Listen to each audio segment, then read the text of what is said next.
St. Augustine's more mature thought on the passions of the soul in the City of God offers a theoretical and philosophical account of the passions, complemented by his more personalized and practical thought found in the Confessions, which was written earlier around the year 397. St. Augustine's insights into the passions of the soul developed from a living, philosophical, and developing Christian tradition in the 4th century. Remember, in the City of God, Rome has fallen. It's the end of the civilized world. This is what he's addressing. And here he looks at two prevalent and influential philosophical views in books 9 and 14 that impact his understanding of the passions. And these relate to human striving and desiring. They flow from love.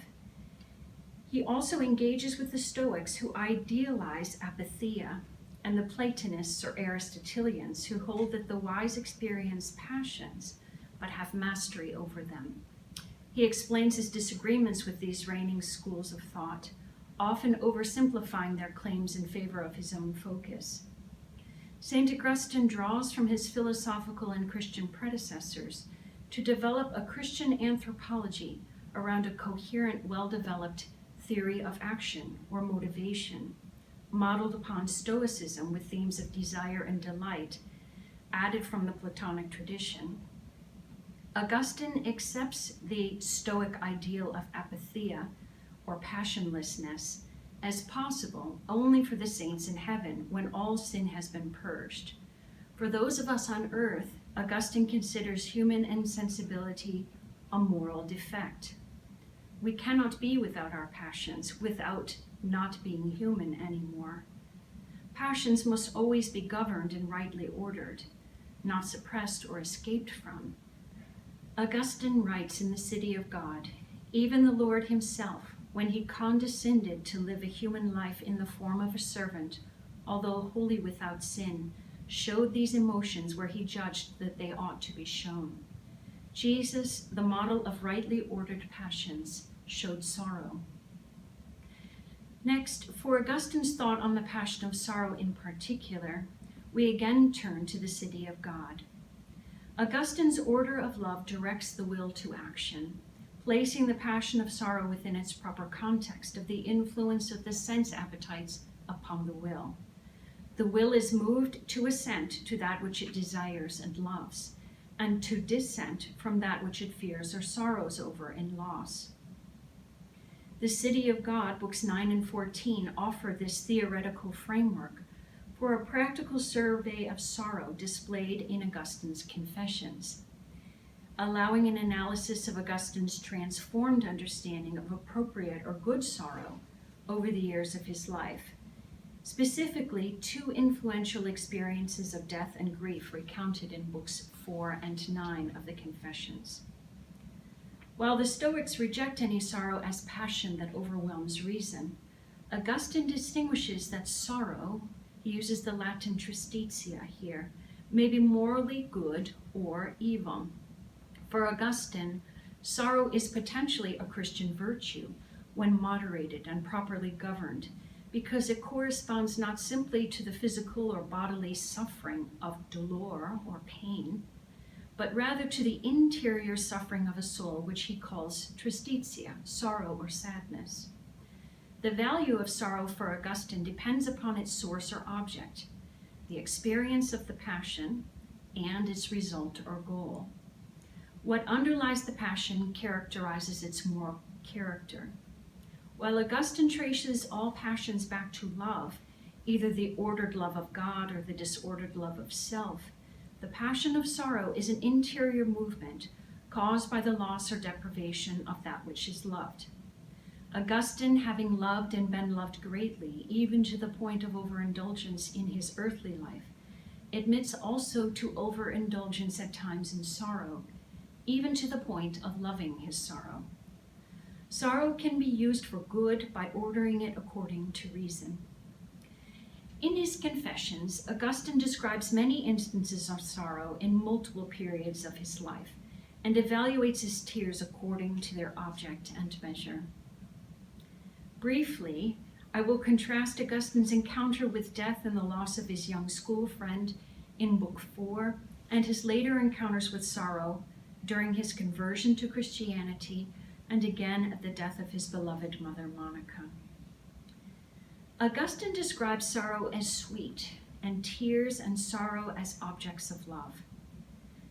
The young Augustine finds himself wrapped in a dark grief through his first real encounter with death and the loss of his young school friend in the Confessions, Book 4. Augustine, excessively surprised and angered by the death of his friend, who he claims is his other self, who shares a soul with him, retrospectively realizes he loved him inordinately, not as a human creature subject to death, but as a God, one who could not die. Augustine turns inward upon himself in self-absorbed sorrow. He finds no calmness, no capacity for deliberation. He wallows in sorrow and tears, unable to partake of any pleasure except the pleasure afforded by the sweet tears of his grief. Everything was an object of horror, even light itself, he says. All that was not, he made me feel sick and was repulsive, except for groaning tears. In them alone was there some slight relief. End quote. In heavy darkness of overwhelming sorrow, Augustine finds comfort only in loving his sorrow, and he sees death all around him. He grows increasingly miserable and loves his misery. He ends, "I wept very bitterly and took my rest in bitterness. I was so wretched that I felt a greater attachment to my life of misery than to my dear friend." End quote. Only time and tears assuage Augustine's anguish-wounded heart. Stung with grief, weighed down by life, and in dread of death, he inquires of God why weeping should be so sweet to people in misery. Shaken to his depths by his loss, instead of lifting himself up to the loving Lord for healing, he descends deeper into self-centered pity. Failing to love God, the only one worthy of wholehearted devotion and adoration, Augustine's disordered love of his mortal friend places his friend higher than the transcendent God. Love desires a perceived good, and God is the right object and goal of love to which the righteous cling, inherently desiring truth, beauty, and goodness. Philosophically speaking, a true friend wishes the good of another, not of oneself. Christian friendship is properly ordered to love of God and a desire to lead the other to God. Augustine's misguided, excessive love for his friend exposes his disordered self-love and his excessive, misguided sorrow. Augustine's tumultuous conversion in books 8 and 9 is also worth reading. It involves many tears. Augustine remains in a quandary over his conversion. He's tied to love for his carnal habits, but not strong enough to will leaving them behind. He says, "So my two wills, one old, the other new, one carnal, the other spiritual, were in conflict with one another, and their discord robbed my soul of all concentration." End quote.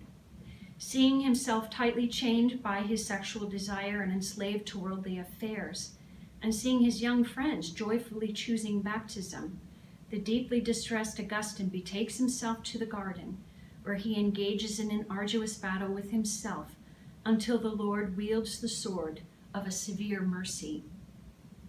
He leaps through the great heap of his misery into trust, precipitating a vast storm bearing a massive downpour of tears. Throwing himself under a fig tree, rivers of tears stream from his eyes. Augustine, weeping in the bitter agony of heart, hears the command to pick up and read, and he opens the book and reads what his eyes rest upon: Paul's admonition of the Romans in chapter 13, verses 13 and 14. Paul's words flood his heart with a light of relief from all anxiety and dry his anguished tears. With the news, his mother and his friends also move from grief to joy. Monica's tears of anguish for her son are dried, and now she sheds tears of joy. Augustine's Christian conversion also brings about conversion of his experience of the passion of sorrow. Passionate Augustine denounces insensible apatheia as humanly impossible due to a weakened human nature, and undesirable because it renders one less human. In his first encounter with death in Book 4, Augustine discovers overwhelming sorrow can deaden the senses and consume one so as to feel burdened and fatigued with life. However, tears can express other emotions besides sorrow. Tears can be shed in relief and joy. Tears can express contrition, sorrow for sin, anguish in loss or tragedy or in physical or mental pain, despair or self-pity. Tears can soothe or rile the soul. As with all human emotions, the morality of sorrow and tears depends upon its ordering, experience, and its end. In Augustine's view, lack of sorrow's tears can be inhuman and reveal an inability or refusal to grasp reality or truth.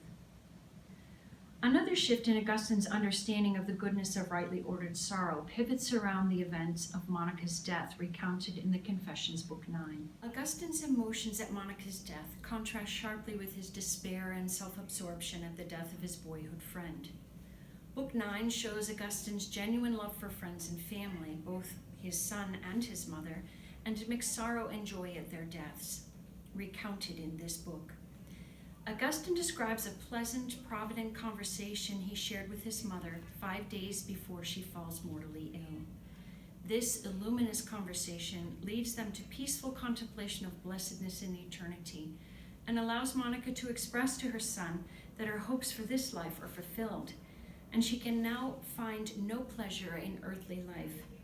In her final illness, she reproaches him for grieving and bids her sons to have no anxiety over her burial. When closing Monica's eyes in death, Augustine begins to battle overwhelming grief with a powerful act of mental control. His interior struggle suppresses natural sorrow and throws him into a great agony. And the passions he recounts here conjure up memories of his despair in Book 4. Augustine explains the current Christian reluctance to celebrate her funeral with tearful dirges and lamentations that would imply hopeless sorrow, since he remains confident that Monica died in a state of grace and would reap the promised rewards of virtue. Yet Augustine still grapples with sharp pains of inward grief, reproaching himself for continued frailty in his fight against oppressive sadness. He tries to see God's hand at work in his sorrow. He futilely seeks a remedy for his sorrow in bathing, common remedy of the Greek philosophers, but only sleep brings relief to his suffering heart. Recalling a hymn of Ambrose about the grace of sleep and the rest that restores exhausted limbs, lightens wearied minds, and dissolves the causes of grief, allows Augustine's tears to flow while alone before God. In tears and groans, Augustine finds healing for his heavy heart and consolation in loss of the mother whom he loved and who had wept for him in order that he might live eternally. His sorrow begins to conform to Christ's example in bearing sorrow rightly. Sorrow over sin and its effects, including death and decay, can affirm the goodness of creation, the freedom wrought by the incarnation, through which the Son of God takes upon himself our human passions, and the hope of resurrection in glory. The studies of both the City of God, books 9 and 14, and the Confessions prove then a worthy starting point for this theological look at sorrow, and prepare our hearts for the developments of St. Thomas Aquinas.